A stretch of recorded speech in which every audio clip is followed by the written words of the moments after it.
And we lead tonight with breaking news. The man who was the focus of a relentless KCTV5 investigation now faces federal charges.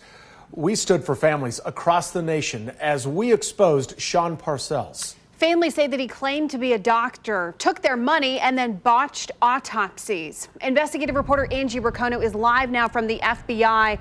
Angie, what is Shawn Parcells facing right now? Well, Ellen, federal charges are very significant. Shawn Parcells faces 10 counts of wire fraud. Federal investigators will attempt to recover $1.1 million in fees for the families who say they never got a real autopsy. And Parcells himself faces up to 20 years in prison if convicted of the charges. We took you inside Parcells' lab 21 months ago when we got a complaint from a woman who paid for an autopsy, but Parcells never performed it. And back then, he was using a different name, Professor Len. We quickly realized Parcells, or whatever he calls himself, lacked the credentials to do those autopsies. Our reporting revealed accusations of botched autopsies all over the United States and losing brains.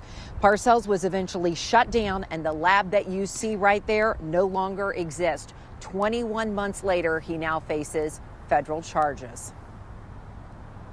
Yeah, Angie, you were like a bulldog on this story. Does he face any other charges now?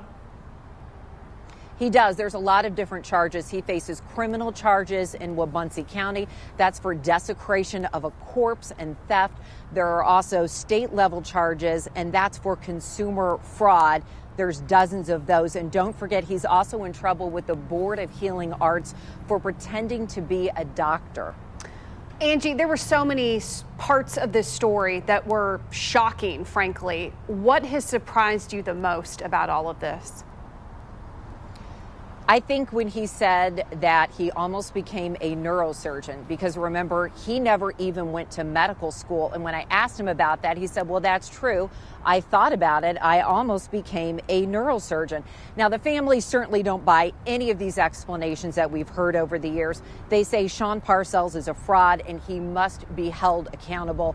And tonight, the families are now learning about these federal charges. And Brad and Ellen, they are very emotional. One family actually cried when I told them the news. This has been a very emotional journey for them because it's not about the lost money. It's about the fact that they'll never get any real answers in their loved one's death. Yeah, and many of them are still missing their loved ones' bodies, too, which is unbelievable. Yes. Angie, thank you.